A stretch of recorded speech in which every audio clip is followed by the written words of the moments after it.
Tinju Naga Penggetar Langit. Bagian 188. Tanah iblis ini akan menjadi milik Asura. Dan kalian dewa maupun iblis lebih baik berebut tempat di surga saja.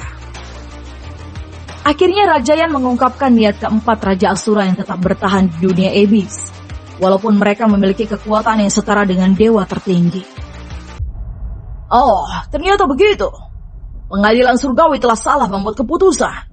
Seharusnya kami lebih fokus menghadapi Asura daripada iblis. Dewa Luo Feng menghela nafas panjang. Formasi susunan surgawi tak akan bertahan lama bila Rajayan mulai menyerang. Dengarkan semua. Kita harus bertahan lebih lama sebelum bala bantuan dari selatan datang kemari. Seru Dewa Luo Feng memberikan harapan palsu agar semangat juang para dewa tingkat rendah tidak menurun. Dewa Luo Feng kemudian menatap ke arah Feng Yuan dan menangkupkan tinju untuk menunjukkan rasa hormat. Karena kekuatannya cukup hebat, dapat membuat Rajayan harus turun tangan menyelamatkan murid tanah suci Istana Surgawi Tanah Terlarang, yang basis kultivasinya adalah ranah keabadian tingkat menengah. Bolehkah aku meminta saran dari senior? Feng Yuan tersenyum dan menarik tangan Feng Ling mendekat ke arah Dewa Luo Feng. Kedua senior terlihat mirip. Dewa Luo Feng menyambut mereka. Tetapi, kenapa dewa ini malah menggunakan bentuk tubuh gadis kecil? Gumamnya keheranan. Dewa Ling ini memiliki ayah dan berubah wujud menjadi gadis kecil, serta membuat wajahnya sedikit mirip denganku. Saut Feng Yuan tersenyum lebar. Jadi, saran apa yang diinginkan oleh Dewa Feng dari aku, dewa tingkat rendah ini? Aku merasa senior bukan lagi dewa tingkat rendah, karena kekuatan serangan senior dapat membunuh ranah keabadian tingkat menengah. Kalau senior mau, aku akan merekomendasikan senior menjadi murid tanah suci Istana Surgawi, Istana Abadi. Ya, itu kalau kita bisa selamat dari sini. Dewa Luo Feng tersenyum masam. Apakah senior memiliki saran untuk melawan pejuang Asura ini? Feng Yuan terdiam sejenak dan menatap 100.000 pejuang Asura, sedangkan pihak dewa hanya 10.000 dewa saja. Sebaiknya kita mundur sejauh mungkin dari sini dan menyusun ulang pertahanan. Namun masalahnya, saat kita menghilangkan perisai ini, maka saat itulah nyawa kita akan menghilang. Perbedaan kekuatan kita dengan mereka terlalu lebar, ibarat anak ayam melawan elang. Saut Feng Yuan sembari menghela nafas panjang. Ternyata sudah tak ada harapan bila bertarung secara langsung. Dewa Luo Feng menarik nafas dalam-dalam dan mengembuskannya perlahan. Kalau begitu, aku akan menggunakan jimat teleportasi dari kota Yunzun yang berada di dekat perbatasan wilayah selatan. Di sanalah pasukan utama dewa berkumpul. Kita harus mengabari mereka apa yang terjadi di sisi utara ini. Karena aku yakin, kota perbatasan dengan Asura lainnya telah dihancurkan oleh Raja Asura yang lainnya. Dewa Luo Feng mengeluarkan jimat teleportasi dari cincin dimensinya, dan lingkaran sihir berdiameter 10 tombak muncul di depannya. Sebagian dari kita akan tetap bertahan, dan sisanya segera kabur melalui jimat teleportasi ini. Seru Dewa Luo Feng. Karena ukuran gerbang dimensinya sangat kecil, maka mustahil bagi 10.000 dewa berhasil menyelamatkan diri melalui jimat teleportasi itu. Bisakah senior membantuku untuk mempertahankan perisai ini, agar tidak dihancurkan oleh Rajayan? Tanya Dewa Luo Feng pada Feng Yuan. Feng Yuan terkejut mendengarnya. Padahal ia sudah berniat memasuki jimat teleportasi lebih dulu. Kini ia menjadi dilema, apakah menolak atau tidak. Kalau ia adalah dewa sungguhan, maka ia akan langsung setuju dengan ajakan Dewa Luo Feng. Dan bila ia menolak, maka para dewa lain akan curiga padanya. Tentu saja aku akan mendampingi Dewa Luo Feng melawan pejuang Asura. Namun bolehkah aku lebih dulu mendapatkan bayaran koin surgawinya? Karena saat situasi menjadi kacau, maka ia akan kabur dengan Feng Ling dengan teknik hukum ruang putrinya itu. Aku belum pernah memegang koin surgawi dalam jumlah besar. Maka aku ingin memegangnya sekarang, agar saat aku tewas nanti, tidak akan menjadi penyesalan dalam hidupku. Feng Yuan berkilah agar para dewa tidak berspekulasi aneh padanya. Tentu saja, aku akan memberikannya sekarang. Saut Dewa Luo Feng menggunakan koin surgawi miliknya sendiri lebih dulu.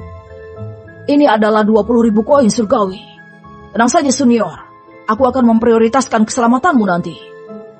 Feng Yuan sangat senang mendapatkan bayaran di muka. Terima kasih Dewa Feng. Dewa Luo Feng bingung kepada Feng Yuan yang begitu senang sekali mendapatkan koin surgawi itu. Dia tidak bertanya lagi dan memfokuskan diri mempertahankan perisai agar tidak dihancurkan oleh pejuang Asura. Dewa-dewa tingkat rendah melesat ke dalam jimat teleportasi seperti kawanan lebah yang berlomba memasuki lubang kecil. Jangan biarkan mereka kabur. Serang perisai itu! Seru Raja Yan pada seluruh pejuang Asura. Berbagai macam energi spiritual melesat ke arah formasi susunan surgawi, sehingga perisai itu langsung bergetar hebat dan mulai mengalami retakan karena tidak sanggup menahan serangan dari para pejuang Asura. 100 dewa yang menjadi wadah formasi susunan surgawi dengan Dewa Luo Feng sebagai pusatnya, segera melahirkan energi spiritual mereka dalam jumlah besar, agar formasi susunan surgawi segera melakukan regenerasi, memperbaiki retakan yang terjadi pada perisai. Feng Yuan segera menarik tali busur panah Phoenix. Gerakan kedua, tarian Phoenix surgawi. Feng Yuan menggunakan jurus tarian Phoenix surgawi, yang merupakan teknik bela diri yang ia tukarkan tadi pagi dengan 5 koin surgawi. Feng Yuan hanya membaca sekilas saja gulungan bela diri itu, dan ia langsung memahaminya, karena teknik bela diri itu sangat mirip dengan jurus pedang meteor. Energi spiritual api Phoenix mengalir ke titik meridian di telapak tangan Feng Yuan dan membentuk anak panah. Feng Yuan melepaskan tali busur panah Phoenix dan anak panah melesat ke langit. Kemudian anak panah itu membelah diri menjadi 1000 anak panah dan menukik dengan kecepatan tinggi seperti Phoenix yang sedang menyambar mangsanya. Pejuang Asura yang berada di dekat formasi susunan surgawi tanpa sempat menjerit langsung diubah menjadi abu. Sehingga pejuang Asura yang ada di sebelah rekannya yang menghilang itu langsung ketakutan. Kemana suamiku? Pejuang Asura wanita berteriak histeris. Gong Yu! Pejuang Asura lain juga berteriak histeris sembari berusaha memadamkan api di depannya. Apa yang kalian lakukan? Kematian itu adalah hal yang wajar dalam sebuah perang. Fokus saja menghancurkan perisai itu. Patriark Lan Hu terbang ke dekat perisai dan mengayunkan pedang menebas formasi susunan surgawi. Para pejuang Asura langsung mengikuti seruannya, dan mereka langsung menyerang formasi susunan surgawi. Yeling Tian, Patriark Lan Ye terkejut, melihat kekuatan yang dimiliki oleh Dewa Kipas ternyata melampaui imajinasinya, dan ia sangat bersyukur klan Ye-nya tidak dimusnahkan olehnya saat itu. Katakan pada semua anggota klan Ye agar tidak mendekati perisai itu. Yeling Tian mengirim suara telepati pada pejuang Asura senior klan Ye. Baik Patriark Ye, sahutnya. Ye Fei, Ye Si, Ye Yu dan Ye Qing sangat senang mendengar seruan Patriark klan Ye itu, karena sudah ketakutan lebih dulu pada Feng Yuan dan ragu-ragu mendekati formasi susunan surgawi. Tebasan dari pedang Patriark Lan Hu kembali mengeluarkan energi spiritual berwarna hitam, berbentuk bulan sabit yang menelan semua serangan dari para dewa tingkat rendah, yang memutuskan bantuan Dewa Luo Feng mengulur waktu, agar dewa lainnya berhasil melarikan diri melalui jimat teleportasi. Feng Yuan mengibaskan kipas bambu, sehingga badai api melesat ke arah energi pedang Patriark Lan Hu. Badai api mendorong energi pedang Patriark Lan Hu menjauh dari formasi susunan dewa, sehingga Patriark Lan Hu mengerutkan keningnya, karena seharusnya energi spiritualnya dapat menelan energi spiritual lawan, bila lawan itu memiliki basis kultivasi sama atau di bawahnya.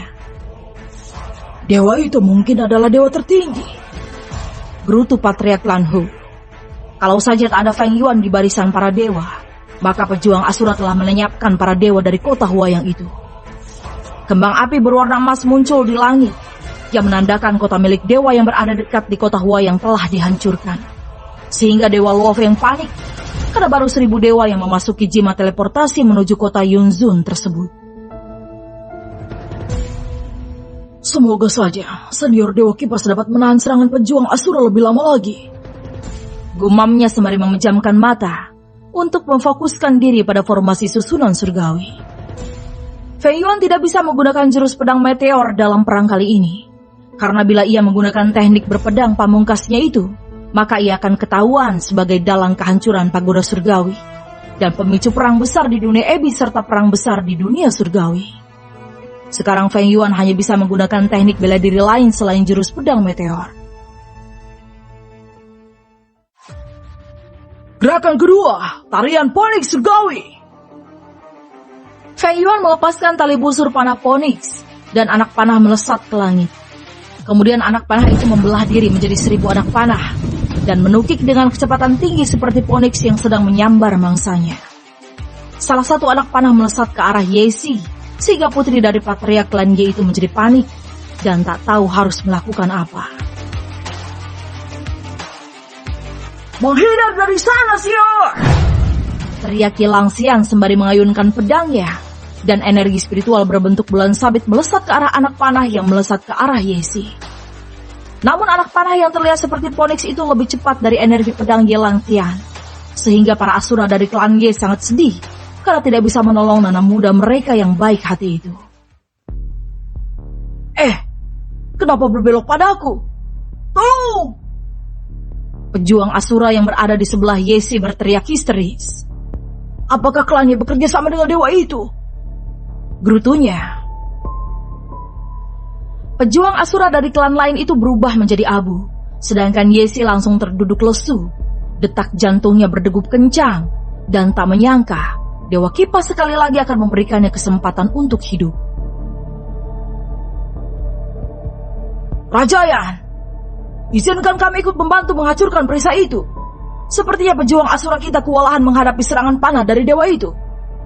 Seru salah satu pejuang Asura murid tanah suci istana surgawi tanah terlarang tersebut. Rajayan menganggukkan kepala. Ia juga tak bisa berlama-lama di perbatasan ini, karena 3 raja Asura lainnya pasti sudah menaklukkan pasukan dewa di wilayah perbatasan lainnya.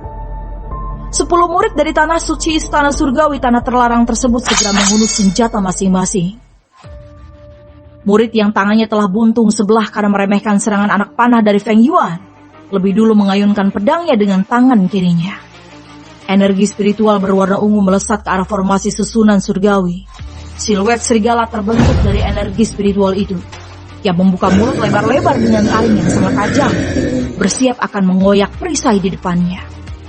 Namun tiba-tiba tongkat pengemis sebesar gunung menabrak energi pedang itu, sehingga siluet serigala ungu hancur berkeping-keping, dan dada murid tanah suci istana surgawi tanah terlarang yang tanya buntung itu terhempas sejauh 200 tombak, karena tubuhnya dihantam oleh tongkat pengemis. Saatnya Dewi Ling yang cantik jelita ini menunjukkan kekuatan Dewi terhebatnya. Feng Ling mengayunkan pedang matahari dan pedang bulan. Siluet rubah putih dan Phoenix melesat ke arah pejuang Asura yang langsung panik, karena merasa serangan dari Dewi berbentuk gadis kecil itu tampak sangat kuat sekali. Daripada mati konyol tanpa melakukan perlawanan, pejuang Asura itu mengalirkan energi spiritual yang besar ke tombaknya, dan menusukkan tombak itu ke siluet rubah putih yang mengandung energi spiritual es, sedangkan siluet Phoenix yang mengandung energi spiritual api menghantam tubuhnya. Feng Ling tersenyum lebar karena telah menyerang pejuang Asura paling lemah. Namun satu tarikan nafas kemudian, senyuman dari sudut bibir Feng Ling menghilang karena pejuang Asura itu berjalan keluar dari kobaran api tanpa terluka sedikit pun.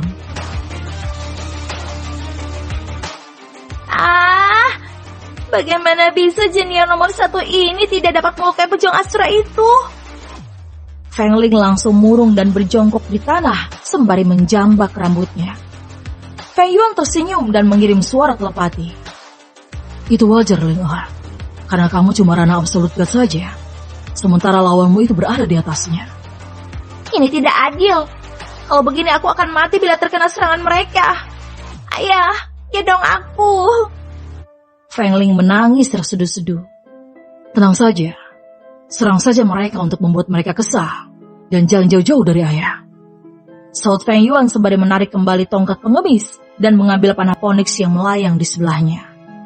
Feng Yuan terlihat bukan seperti julukannya sebagai dewa kipas dalam perang ini, karena ada banyak senjata yang melayang di sekitarnya, dan julukan sebenarnya lebih cocok menjadi dewa senjata. Panah Phoenix, kipas bambu, tongkat pengemis, dan pedang besar melayang di sekitarnya. Dan uniknya, hanya tongkat pengemis saja yang setara dengan senjata tingkat surgawi, sedangkan kipas bambu dan panah Phoenix itu cuma senjata roh tingkat tinggi saja, dan pedang besar adalah senjata untuk gaya-gayaan saja. Saudara Yansu, apakah kamu baik-baik saja? Murid Tanah Suci Istana Surgawi Tanah Terlarang menghampiri murid yang tangannya buntung sebelah. Namun Yansu tak menyahut ucapannya. Mulutnya menyemburkan seteguk darah. Dan ia merasa dadanya seperti hancur akibat dihantam oleh tongkat pengemis milik Feng Yuan tersebut. Murid Tanah Suci Istana Surgawi Tanah Terlarang itu menggerakkan giginya dan merasa iba melihat kondisi yang sangat mengenaskan pada rekannya itu. Evakuasi dia ke barisan belakang, katanya lagi pada pejuang Asura lain. Yansu langsung dibawa menjauh dari dekat formasi susunan surgawi yang masih kokoh berkat Dewa Luo Feng yang mengalirkan lebih banyak energi spiritualnya ke sana, dan Dewa Kipas yang bertindak sebagai ujung tombak yang menghadang para pejuang Asura. Ayo berpencar! 10 patriark, ikuti aku ke sisi timur. 20 patriark, ikuti aku ke sisi selatan. 50 patriark, ikut menyerang dari depan. 10 patriark, ikuti aku menyerang sisi barat. Murid-murid Tanah Suci Istana Surgawi Tanah Terlarang memutuskan tidak menyerang secara bersamaan agar Dewa Kipas kesulitan menghadang serangan mereka. Feng Yuan mengerutkan keningnya dan tak bisa berbuat apa-apa. Kalau 1 lawan 1 ia masih yakin mampu mengatasi lawannya. Namun lawannya ini adalah 100.000 pejuang Asura yang tidak takut mati dan mustahil menghadang mereka sekaligus. Feng Yuan menembakkan anak panah yang langsung menghujani para pejuang Asura di depannya. Pindahkan aku ke sisi selatan ya Willy, serunya. Baik. Saud Feng Ling segera menggunakan teknik hukum ruang. Tongkat pengemis yang diselimuti kobaran api tiba-tiba muncul dari lingkaran cahaya terang. Dan tongkat pengemis itu segera memanjang sejauh 1 mil dan diameternya 100 diameter pohon kelapa. Makan ini! Umpat Feng Yuan mengayunkan tombak pengemis itu secara horizontal ke arah kiri. Ribuan pejuang Asura terhempas oleh tongkat pengemis yang diselimuti oleh kobaran api tersebut. Pejuang Asura yang memiliki basis kultivasi rendah langsung tewas terbakar menjadi debu. Sedangkan yang memiliki basis kultivasi tinggi menggunakan energi spiritual mereka untuk menahan kobaran api. Akan tetapi mereka tetap merasakan tubuh mereka remuk oleh hantaman keras dari tongkat pengemis. Raja Yan tampak kesal karena terlalu banyak korban jiwa di pihaknya. Bila ini terus berlanjut, maka ia akan menjadi bahan cemoohan dari Raja Asura lainnya. Asura yang sangat kuat tiba-tiba muncul dari arah utara, sehingga Feng Yuan mengerutkan keningnya dan bergegas ke sana karena putrinya ada di situ. Bersambung.